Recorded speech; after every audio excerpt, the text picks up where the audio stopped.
Okay guys, I got a 2020 Toyota RAV4. I'm going to explain to you this parking brake and the parking hold button. So the parking brake, you can engage it and drive, neutral, park, any of that stuff.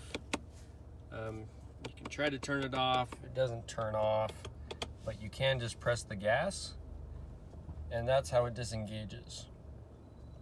So the hold button is for if you're driving in a drive-through or if you're at a stoplight or something like that. You can press this button and it'll hold the brake pedal, so you don't have to sit there holding down the brake pedal while you're waiting for the light to turn green or while you are waiting in the drive-through.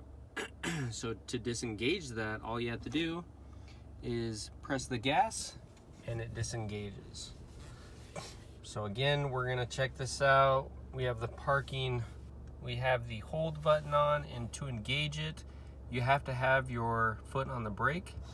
You can let your foot off the brake, and we're just chilling here. I don't have my foot on the brake. The vehicle is in the drive position, and all I have to do is press the gas and it disengages it. So it's actually a pretty cool feature. I would definitely use it a lot, but that is how it is used.